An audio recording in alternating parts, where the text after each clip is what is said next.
I'm Jonny Lieberman. You are watching MotorTrend, and this is the chateau that Ettore Bugatti purchased over 100 years ago when he founded his car company, Bugatti. And for the last 20 years, Bugattis have been made here in Molsheim, France, and they've had one special feature that's really separated them from the rest of the automotive industry, and that is a big fat 8-liter quad-turbo W-16 motor behind the driver's head. It started with the Veyron and it ends here with the Bugatti Mistral. Now there is a new Bugatti coming. It's called the Tourbillon.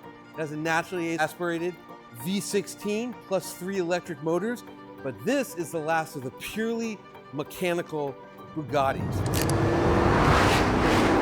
The Veyron made 1,001 horsepower with that engine configuration. The Mistral, which doesn't even have a roof, makes 1,578 horsepower. And the cool thing about Bugattis is, since every engine is unique, they typically even make more power than advertised. That's true with this one too. Now, you're about to meet a man named Andy, and Andy took this car and went 282 miles per hour, actually slightly more.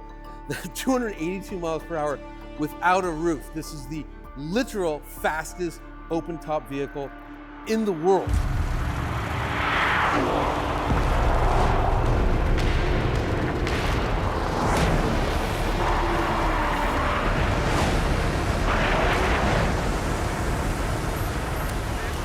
You know, before we get going, we should talk about the differences between the Mistral and the Chiron, at least from a design point of view. First thing to know is that the Mistral is not part of the 500 Chirons that were built. That production actually ended a while ago. The Mistral's been in production since 2024, and they're finishing up the last chassis now. There's 99, they've all been purchased, so sorry about that. But they've made enough changes that it's actually its own model line.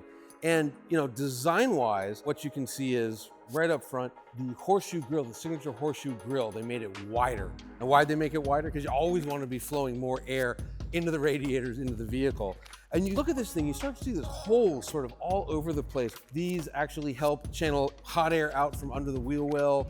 It's all kinds of little holes in the body that's just trying to get pressure out of the wheel well so that it reduces lift.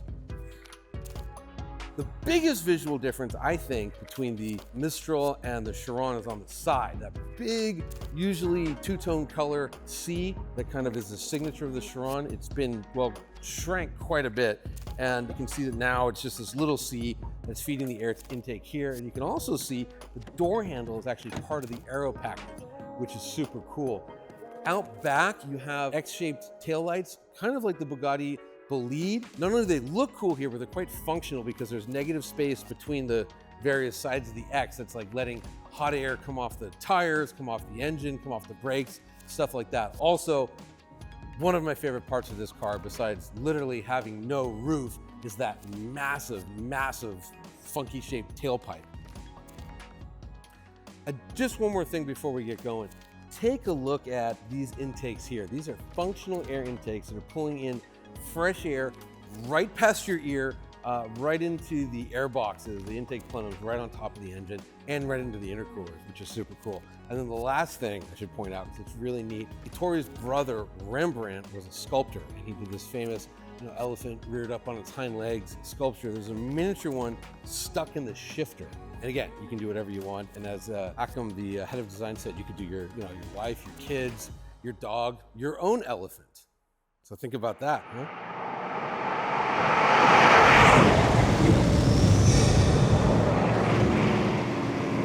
Before we get to how the Bugatti Mistral drives, meet this guy. This is Andy Wallace. For me, this is kind of more of a treat than the car, because I've been reading about you since the McLaren F1. Oh, right? You well, did something pretty crazy in that. Do you know what? I'm probably the luckiest person in the world because I get to drive all these amazing cars. Yeah, but you went. This is big news. Back in like the mid '90s, you went 241 miles an hour in the McLaren F1. Yes, and that kind of started it all off, really. Yeah. And I never really set out to do world speed records. Yeah. But if you're standing in the wrong place at the right time. Yeah. I've been lucky, very lucky. And then before that, you were just telling me you won a little race called Le Mans.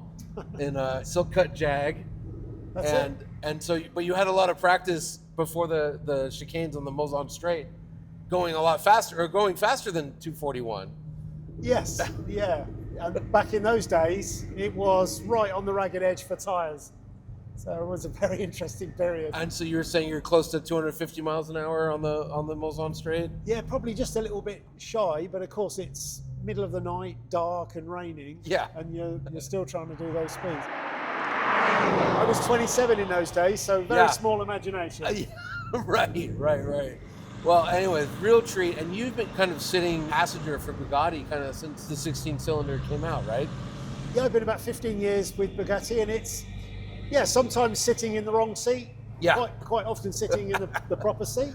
Yes, because you hold a number of speed records for production cars. Let's see if I got this right. So you did do the Veyron Super Sport.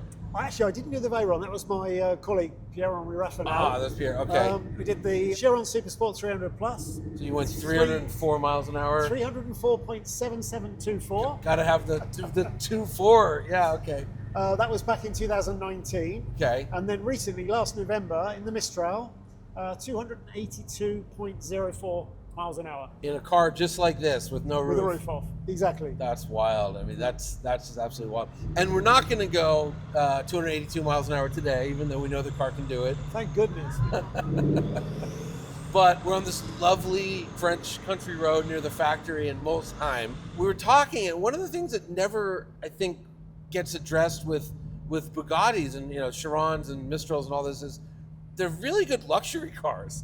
Like, this is really pleasant. It's a nice car to drive slow. Everything you just said is absolutely correct, but I think, especially nowadays, you can build a fast car with lots of power, but to actually make it as refined, easy to drive, that's a lot more difficult to do.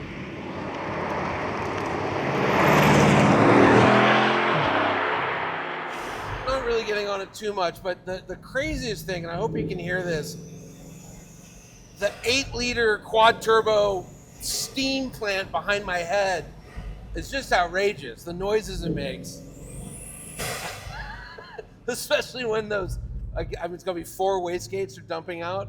Yep. And how much boost is it? You said it was 36 pounds of boost or something? It's 2.85 bar. Whatever, times 14.7. But yeah, so a ton of boost. Absolute ton of boost. Here's a nice straightaway.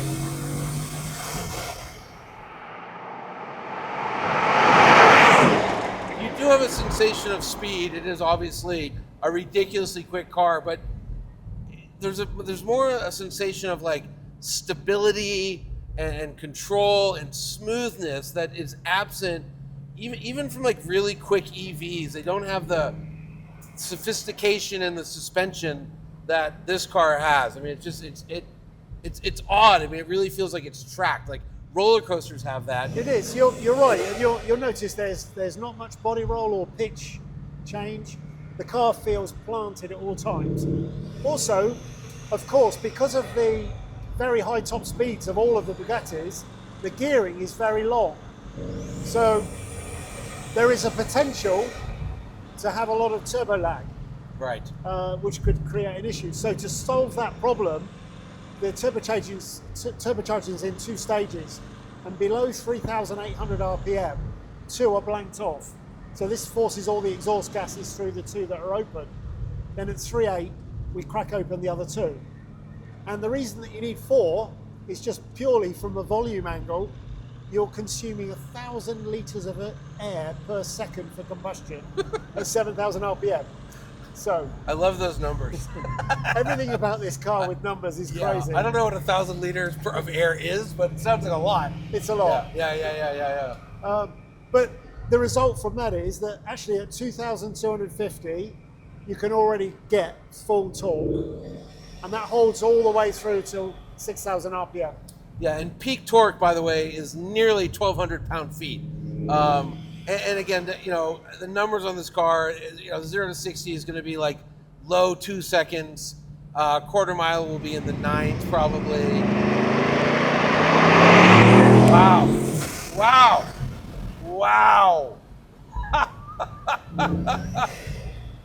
Yeah, just another experience. And again, hearing the engine, and remember, this is the last of the W-16s. The next one's going to be a V, totally different character, totally different car. So this is really the last iteration of, Ferdinand PX fever dream of making this quad turbo compact 8-liter 16-cylinder.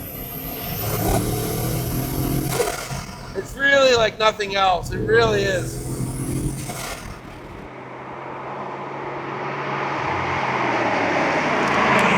Not only are the brakes wonderful, but you also, so many cars, and I'll pick on another Volkswagen brand if I close your ears, Andy, but like big Lamborghini V12s, when you get on the brakes, like the Revuelto less so, but like all the Aventadors, they'd have big rear end waggles, and this just does not do that. And again, when you have a car capable of nearly 300 miles an hour, you don't want to move around. And I think part of that is the air brake really helps hold the rear end down. You see the wing kicks up, but yeah, remarkable feat of engineering.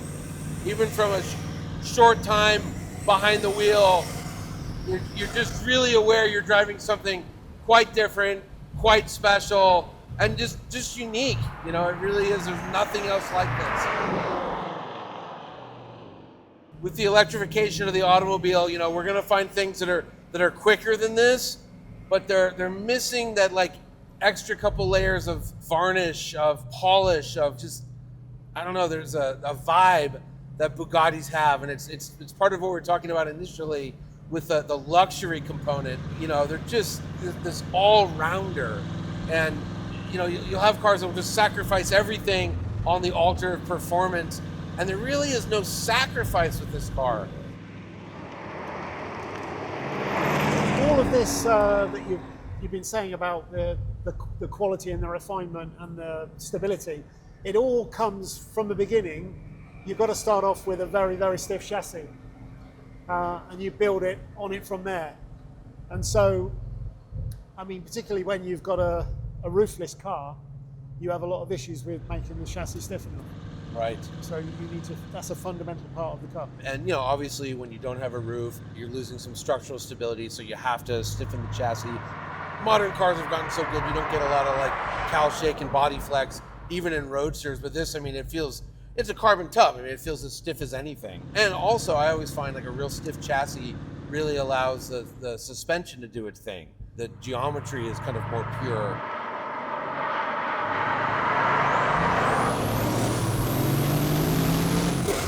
And then it does that. Wow.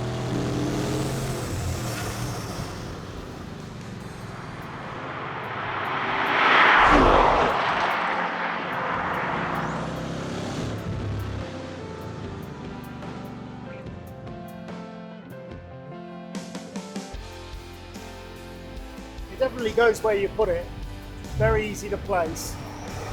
As you said earlier, I mean, the car's happy when it's being blasted up a mountain, but at the same time, if you're just cruising, it's a fantastic place to spend time. Yeah, I mean that's the irony, if you will, or the dual nature. Like, again, you could just daily this, for lack of a better term. You could also run Pikes Peak and probably do rather well. Like it's kind of got the power, the turbos for the altitude, the suspension to deal with the bumps. It's a remarkable car. I'm impressed. Too bad they're all sold out. Otherwise, I'd purchase one back at the factory for sure. And yes, if you are wondering, the 99 Mistrals were built, 5 million euros each before options, and all sold. So, hope you got your order in early. Yeah, what a thing! Wow. Maybe because of the open top nature, but also again, just kind of because of the refinement. It's hard to compare it to anything. Just another level. Again, it's in terms of like leathery goodness. I don't know how else to put it. It's just a different kind of thing.